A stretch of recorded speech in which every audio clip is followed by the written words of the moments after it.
adakah pakai niqab atau kurdah bagi perempuan wajib ikut mazhab Syafi'i? Sebagai ulama besar, ulama Syafi'i kata wajib, ya. Tapi kita ni pakat tak mazhab Syafi'i, maka tak apalah, tak wajib lah. Okey.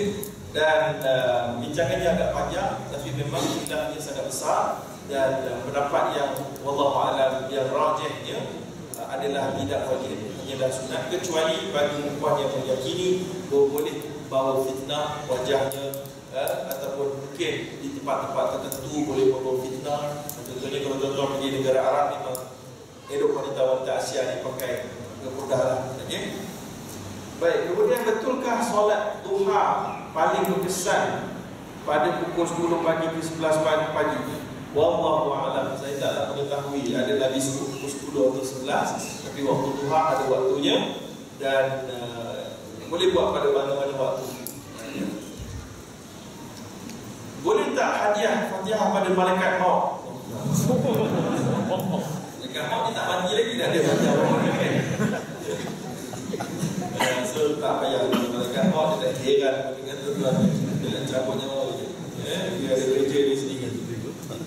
Baik, boleh mohon pencerahan tentang larangan meletak gambar, bergantung gambar di rumah. Benarkah ada hadis yang melarang? Okay, hadis yang tadi juga ada sambungan dia. Innal malaikata la tadkhulu baitan fihi tamathil wa tasawir, seperti itu. Wa tasawir. Jadi kalau saya nak tolong cek dia punya darjah hadis di sekejap. Okay. So Nabi menyebut sesungguhnya Allah SWT, malaikat tak masuk rumah orang yang ada simpan patung, dan juga tasawir, lukisan orang, ya.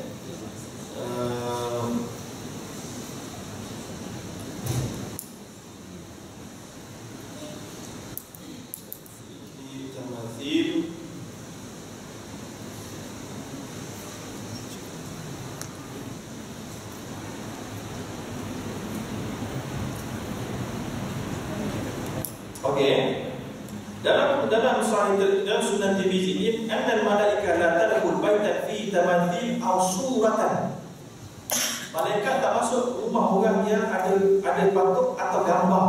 Hadis hasan sahih. Ibn Abdul Bar pula kata as-sahhu hadis fi hadzal bab wa ahsanu isnadan. Ini paling sahih isnadnya. Innal malaika la tadkhul baitan fihi tamathil aw tasawir. Sebiji macam saya baca tadi. So jadi hadis atau hasan boleh buat. So tasawir itu para ulama bincang. Sekali lagi mereka bersepakat bahawa gambar-gambar yang bersifat lukisan manusia dengan tangan yang detail, tapi dan color dengan cantik sebagainya. Dia ada ilah hadis sebenarnya. Ilah hadis sekarang ni Nabi ada sebut bahawa akan dipanggil ke akhir nanti untuk kita tukar nyawa kita dengan dia, kan. So jadi kita kena buat satu lukisan yang gambar yang tak boleh ganti nyawa kita. Maka atas sebab itu sekarang ni apa dia? Gambar ni, kalau gambar tu gambar yang lukisan kamera, gambar kamera, Qaradawi dan lain-lain para ulama mengatakan ini bukan yang termasuklah hadis itu. Sebab gambar kita itu bukan lukisan. Gambar kita adalah pantulan daripada kamera punya lensa. Maka itu diharuskan. Tapi ulama Saudi tak mengharuskan. Okay? Tapi ulama majoriti mengharuskan. Walau bagaimanapun yang lukisan tadi itu, yang lukisan yang macam real punya, tuan-tuan tengok. Yang itu jangan. Ya? Kalau nak hari ini lukisan yang real ini mungkin campur komputer lagi. Ya? Dan orang yang buat bangga lukisan yang itu tak payah gantung. Ya? Dan kemudian gantungan yang kedua yang bagi saya ada syubhat, walaupun mungkin ada sebahagian orang takkan setuju dengan saya, iaitulah menggantung gambar para alim ulama. Juga bagi saya syubhat. Ya? Sebab para alim ulama, cara untuk menghormati mereka adalah menyebarkan ilmu mereka, bukan menggantung gambar mereka. Menggantung gambar mereka dibimbangi akan menghasilkan mereka itu seolah-olah kita pasti mereka itu selamat di akhirat. Padahal Allah yang Maha mengetahui. Apa yang kita tahu? Kita tak tahu apa. Macam mana kita boleh confirm kesimpulan ni akan hebat dekat akhirat? Mana kita tahu? Kita nampak zahir je. Dalam Allah tahu. Tu tak payah gantung gambar-gambar sesiapa pun. Gambar kita mungkin boleh. Itu pun bukan nak tunjuk riak. Ini gambar scroll masa ambil degree, masa master, masa PhD. Ini masa saya di California dulu. Ini gambar saya masa di kita. Ini gambar saya masa di ini salah sikit lah. Tak payah nak tayang itu lah. Letak kat kita pilih sudah gambar kita, itu tak ada masalah. Gambar kita dan keluarga kita yang tidak ada menunjukkan rasa nak riak dengan achievement kita. Kedua, gambar saya masa ambil Datuk, ini masa ambil Tan Asri, ini Datuk Sri, ini masa ambil Tun, ini masa ambil Ketapan. Betul kan? Kita bagi faham sikit lah tuan kan? Jadi itu keadaan dia. Tak payah, tak payah. Jadi achievement tu simpan dalam buku dari CV tak apa. Baik, jadi itu tentang gambar. Gambar-gambar pemimpin pun sepatutnya tak ada digalakkan sangat. Kecuali untuk pemakluman, itu okey. Macam pilihan raya, nak latih siapa, penuh gambar, apa tak apa. Itu ada masalah yang kuat, ada baby plan siapa dia. Ada pilihan raya itu orang dia penuh kamu punya markah dengan gambar-gambar kamu punya tempat-tempat, pusat-pusat, kemudian kamu dengan gambar pemimpin yang banyak ni apa? Jadi semua minta bersihat sebenarnya tuan. Nak masuk pilihan raya, cukup masuk habis cerita. Wallahu a'lam. Baik. Pandangan tentang membaca Quran sambil diiringi musik orkestra. Yang ini bid'ah. Bid'ah hasadah ke dhalalah? Saya cenderung kepada dhalalah tuan-tuan. Sebab yang pertamanya muzik itu perlulah kita tahu bahawa dalam baca Quran ini tajwidul huruf itu, membetulkan senudan huruf adalah target pertama dia. Bukan benda-benda sampingan di sebalik belakang itu untuk mencantikkan itu. Sebab masa membaca Al-Quran, betulkan mahraj dan kemudian melakukannya dengan lagu yang natural dan kemudian memahami maksud dia. Bila dia masuk lagu-lagu muzik-muzik lain, muzik-muzik pula, orkestra ni pula, apa ketuk ke gendang dan sebagainya, khilaf teruk di kalangan ulama. Empat mazhab kebanyakannya mengharamkan muzik-muzik ini. Kita saja ulama-ulama kontemporari Qaradawi, Buti dan seumpamanya mengharuskan dengan syarat. Ghazali mengharuskannya dengan syarat. Tapi maknanya dah ada khilaf. Nak pula berselindung di sebalik apa nama tu ayat-ayat Quran, tak perlu tuan-tuan. Dan kemudian lagi teruk pula yang membaca ini pula wanita-wanita yang tidak menutup aurat di khalayak ramai. Kalau tak tahu aurat kat rumah baca Quran boleh pergi. Tapi dia tak tahu orang di khalayak ramai. Itu yang ada dalam video yang tuan maksudkan, saya pasti kan? Di khalayak ramai itu masuk lagi ditonton pula, tertonton. Itu dia. Sepak pula kat Facebook kan? Dapat sekali dosa sekaligus. Kalau nak tanya hukum, tali sini sungguh. Betul tuan kan? Kalau tengok tu sejak sudah lah, tak payah. Kau tengok ni, kau tengok itu. Dapat dosa sekali. Sikit bekas ni. Adakah kita digalakkan mencium tangan dan dahi para ulama-ulama yang macam mana itu hak pengiktirafan macam tu? Biasanya ulama-ulama yang senior-senior lah tuan-tuan, yang senior-senior yang kita yakin akan kebaikan, itu punahlah pada masing-masing. Ada setengah ulama yang ulama ni kumpulan ni dia kata, you wadi ni kami cium kaki, kita cium. Ulama dia kata kaki, aku bagi kaki kamu kan?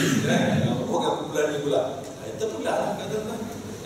Tapi sekarang ni mencium pipi, bukan cium mulut, pipi dengan pipi memang menjadi adat Arab dan Rasulullah juga menganjurkan. Tak ada masalah kalau kita berjumpa kawan yang lama tak jumpa.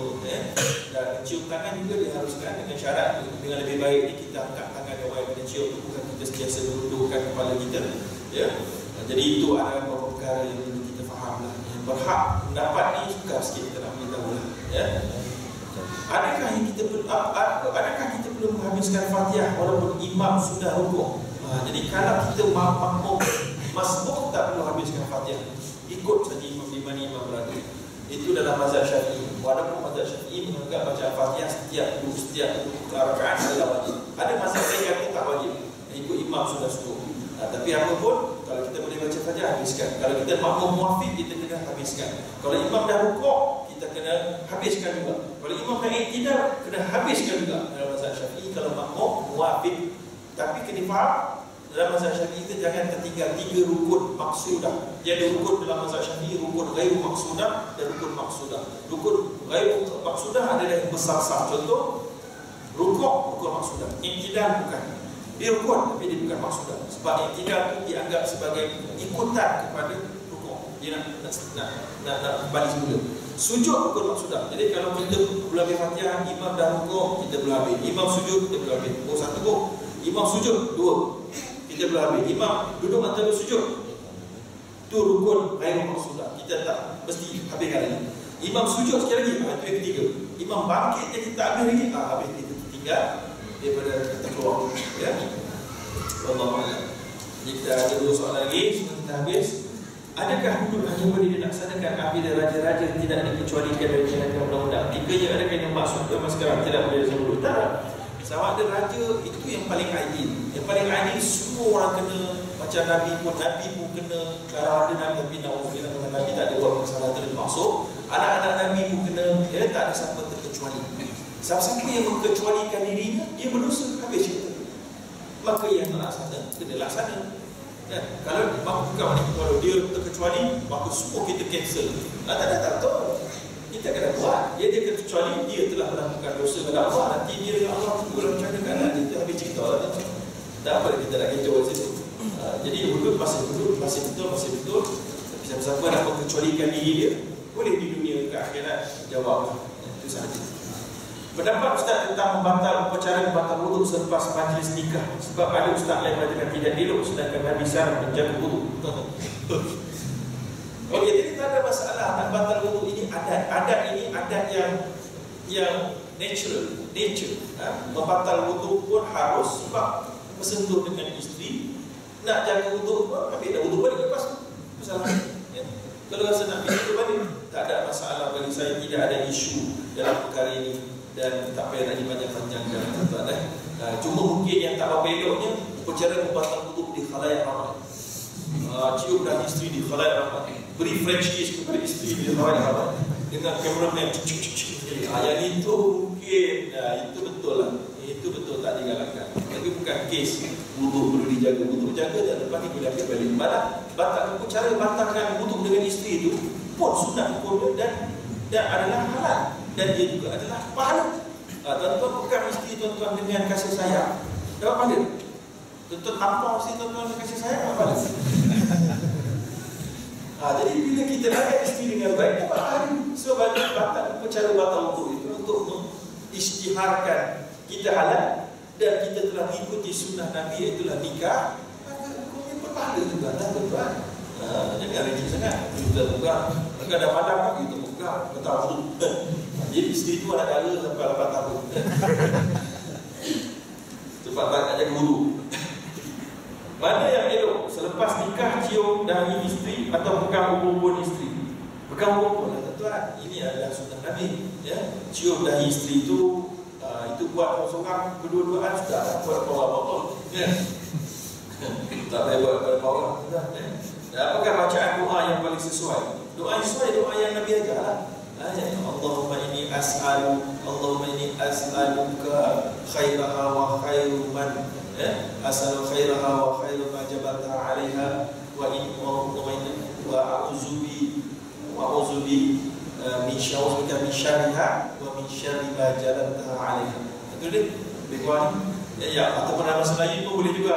Ya Allah, minta daripada Engkau untuk berikan Engkau kebaikannya dan kebaikan yang dibawa olehnya, iaitu isteri. Dan jauhkan aku daripada kejahatannya dan kejahatan yang dibawa bersamanya. Itu pun boleh juga. Siapa-siapa tak boleh baca syarat tadi, boleh baca bahasa lain. Pendapat Ustaz, boleh baca yang lain, tambah lain pun tak apa tuan-tuan. Tambah lain bacalah lagi. Allahumma inni u'idzuha min syarri kalimatillah wa u'idzuha bi kalimatillah min syarri ma khalaq. Aku lindungi dia daripada kalimat dengan kalimatmu. At-tamah min syarri ma khalaq, daripada kejahatan manusia. Wa min kulli 'ainin aw hasidin. Pun boleh juga baca lagi Allahumma jannibha fawahisha ma dhahara minha wa ma batan. Ya Allah, minta jauhkan diri dia dan dia daripada kejahatan zahir dan batin. Boleh tak?